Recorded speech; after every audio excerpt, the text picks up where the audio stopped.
The EV battery apocalypse is coming.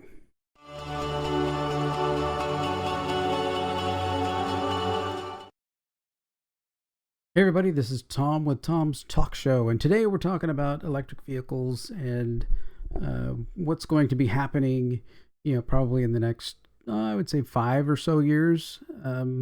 It's probably already started happening, but the effect really isn't catching on yet, but it will. Trust me, this is going to happen. So, I've talked with a lot of people who have electric cars. One thing I ask them is, did they make you sign anything, do any kind of disclosure, or anything about the dangers of this vehicle? Did they say, we just had the hurricane here in Florida, and some people had their electric cars there. They got a little bit wet, and now they're randomly catching on fire. So that's not a good thing. So they're actually recommending you don't put it in the garage. You put it out somewhere. A lot of people here have space, so just put it out in the middle of your yard. Hopefully it won't catch on fire while you are driving it. That's not a good thing. So, but I just wonder if any of this stuff, any of these things are actually known, right? You produce more electric vehicles, which means you need more batteries, right? So what is going on? But anyway, I've got a list of things that you might not know. You might not have heard of and talked about when you bought your EV, or if you're considering an EV. I've got some of my family members that have electric vehicles. They have solar panels. They have all those things. And I've got another part of my family that looked into electric vehicles and went, no, that is never going to work for us. So, it's going to depend on where you land in the whole thing. So here we go. We've got some things here. So the cars weigh more, right? Just to start with, right? So if you're, shocks and struts and things like that are going to wear out faster. If you're in a car accident, that means you're going to be putting more weight into, another vehicle. And since the batteries are behind you, those batteries may impact you. You're going to hit something, and then the batteries behind you are going to impact you. So, that's really not a good benefit there. Okay. In a flood, like I said, we just had the hurricane in Florida, and some of the cars got, a little bit into the water, and you didn't know how deep the water was. Maybe it was too deep, and your car may catch on fire, or just in general, your car may catch on fire. There's a lot of electricity there. You're pushing in a lot of electricity in and out, stressing out wires and cables. There's actually, fans and things back there to make sure to try and keep it cool. If at some point one of those fans stops working, then your batteries aren't going to be cooled, and end up catching on fire. Electricity prices in many areas are costing more. So if gas gets down to, see, this is the other flaw, and the other thing pushed by the government is that as electricity becomes more expensive, the government cannot have gasoline become less expensive, because then it becomes less expensive to drive your gas car than it does your electric car. Your electric car becomes more expensive. But wait, I thought I bought this electric car to save money. No, that can switch. We get a different administration into the White House, and fuels, things start drilling again, and power companies and oil production companies start realizing that, they have a future, and drive the gas price down.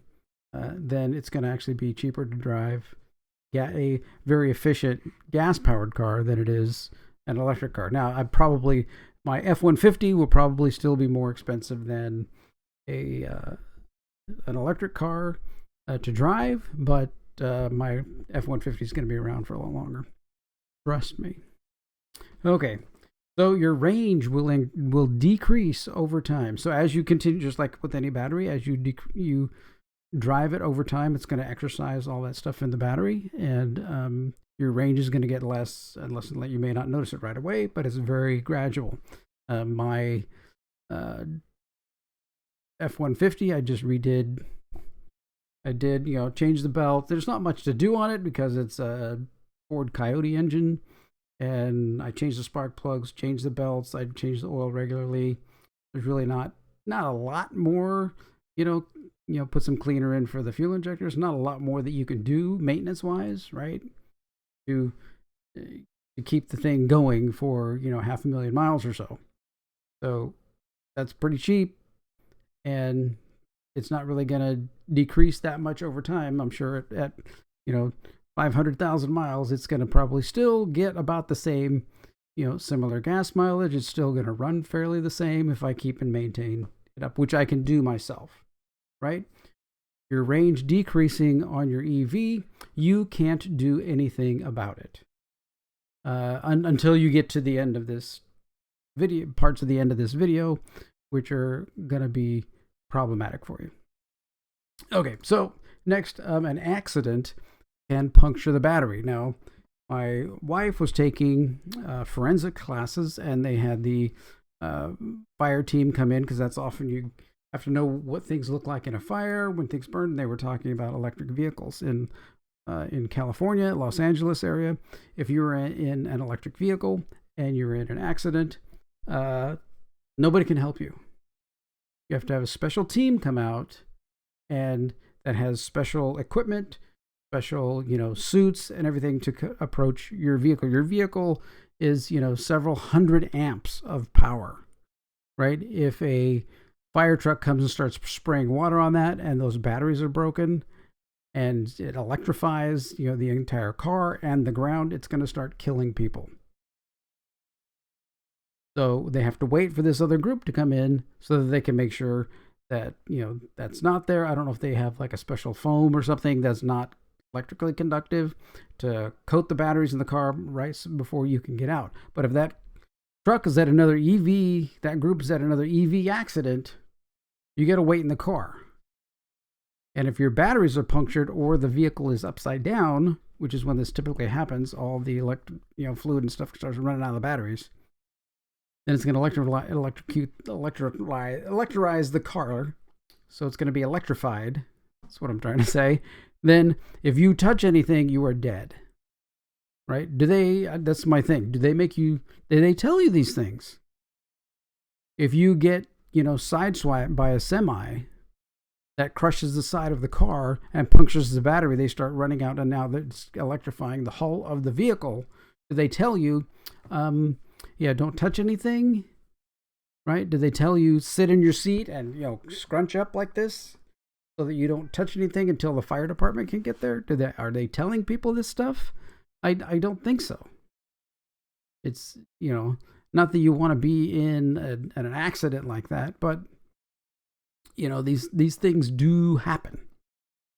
So, and now lithium that's in these batteries, I mean, I don't know, who knows how long we are before there is a new, less toxic, less, just less toxic chemical, less harmful process to have before we can start changing the batteries. But what is going to probably happen is the same thing that happened with gas cars, right?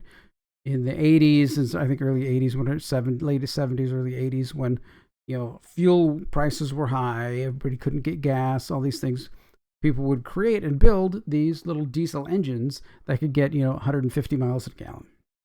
150 miles a gallon diesel engine was very easy to build. Even some gas engines that were getting up in the hundreds, almost 100 miles to the gallon. What happens? Big Oil comes in and buys those plans and puts them on a shelf. So if anything in this process that they have made, because there's a lot of money going on here, right, and a lot of it going to China, so any new battery technology that comes out is, if it's seen as a threat, these battery makers and these big battery companies are going to find it and buy it and shelve it. If it in any way threatens how they do business, if it's super cheap and able to be done really quickly and is really quickly charging and all of those things, which means those big battery companies are going to lose money if they can't adopt that and move over to that, then they're never going to reach the market. And that's what we're going to deal with, kind of the same thing. So who knows? It could be 10, 20 years before we see any change in battery technology. We haven't seen much change since, car batteries and electric cars have been out for, decades and decades, and we haven't seen much change in that battery technology. So just here's a thing. There's this place called the IER, the Institute for Energy Research. Okay, so during Obama administration, hydraulic fracturing was caused from a number of environmental problems, but Biden's planning to transition the transportation sector to electric vehicles that are lithium batteries, require critical metals where China dominates the market. So as you buy your EV, just know you are paying China. You are supporting China. Not that we don't all support China in our daily lives, but if you're trying to buy this EV to be a friendly person to the United States and be all eco-friendly and all this other stuff, no, you're not. You're lying to yourself. As mining and processing lithium, however, turns out to be far more environmentally harmful than what's turned out to be unfounded issues with fracking. So this is kind of a little bit of a small comparison with fracking. But so May 16th, dead fish were found in the Liqui River. Toxic chemicals were leaked from the Ganzizu Rwanda lithium mine. Cow and yak carcasses were found floating downstream, dead from drinking contaminated water. So there's also another incident in 2013. They closed the mine, but fish started dying again when it reopened in 2016. Lithium prices have doubled between 2016 and 2018 due to exponentially increasing demand. So as we move forward with this demand, and it says here exponentially increasing, and I'm going to show you something, a chart that's going to show you how bad it's going to get. Okay, yeah, lithium extraction uses probably 500,000 gallons of water per metric ton of lithium. So now we're using water. We just had the fires in Hawaii where they were discussing, oh, well, water's like a nature resource and we have to be one with the water, blah, blah, blah. I'm like, screw that. Give me the water, put the fire out. Right? But they weren't doing that.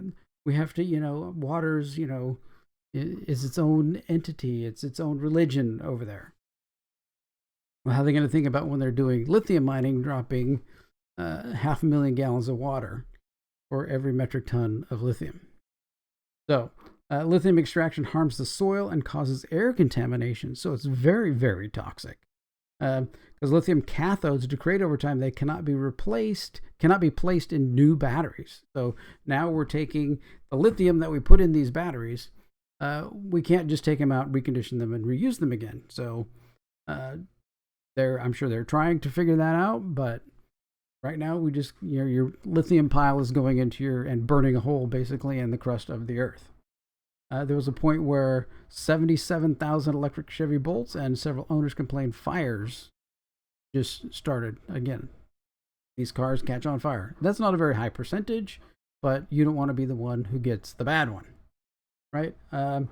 Here we go. Conclusion. Mining, processing, and disposing of these metals can contaminate drinking water, land, environment if done improperly from several examples. Since China dominates the global market, it just switches what once was U.S. reliance on Middle East to U.S. reliance on the People's Republic of China, where there was a point several years ago where we were not even reliant on the Middle East oil, right? We were completely energy independent of the rest of the world, right? How would that be? That would be, completely amazing. Okay, so I've got some numbers here, and I've just kind of put this together. So I just say starting at year one, say we're selling a million electric vehicles. And then every year after that, we increase that by 0.5%. So that's a very slow uptrending path. But it's just here to give this example. So the thing is, after so many years, right, your batteries degrade, they don't work as well as they should. You're going to need battery replacements. So that's the second column here. This is when these people in the first column need a second battery. Now, I'd set it up so that it's not everybody, because you're going to say, well, not everybody's going to need a second battery, blah, blah, their car's getting an accident. Okay, I've reduced that by 20%.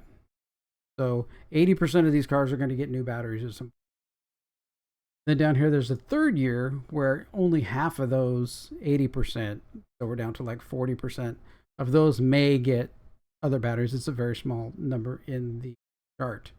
So here we go. So here, if we go this regular procession, this is the blue line right there, right? So if we do that, then it wouldn't be too bad to try and keep up. But after so many years, I'm saying after like 8 years, these cars are going to start needing battery replacements. So now we're really adding on, like, right? We're adding that extra 80%. And then as we get further and do more, it's just going to continue to escalate. And this is just a simple graph with some very simple, numbers. So, and so what did this article say? This article said that the price of lithium prices doubled between 2016 and 2018. Well, we're now in 2023.